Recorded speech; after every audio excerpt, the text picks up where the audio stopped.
যিনি জন্মেছিলেন ১৫০০ বছর আগে, একজন নবী যার প্রতিটি কথা, প্রতিটি কর্ম, প্রতিটি মুহূর্ত আমাদের জন্য পথ নির্দেশক।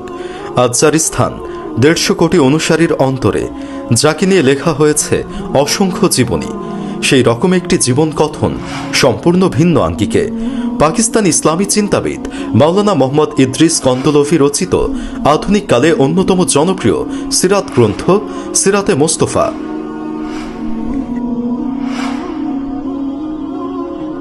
এই সিরাত গ্রন্থের শুরুতে ১০০ গ্রাম আর্ট পেপারে সিরাত অ্যালবাম দেওয়া আছে এবং প্রিমিয়াম কর্ণফুলী ক্রিম কালার কাগজে ছাপানো হওয়াতে যা একজন মুমিনকে নবীজির সিরাত গ্রন্থ জানার আকাঙ্ক্ষা বাড়িয়ে দিবে। এই সিরাত গ্রন্থটি অনুবাদ করেছেন মুফতি মাওলানা হেমায়েত উদ্দিন ও সম্পাদনা করেছেন মাওলানা মোহাম্মদ হাসান রহমতি।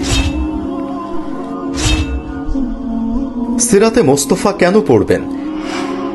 এই গ্রন্থটিতে নবী মুহাম্মদ সাল্লাল্লাহু আলাইহি ওয়াসাল্লামের অতুলনীয় জীবন ও তার সাহাবাদের উত্তম চরিত্র সম্পর্কে বর্ণনা করা হয়েছে।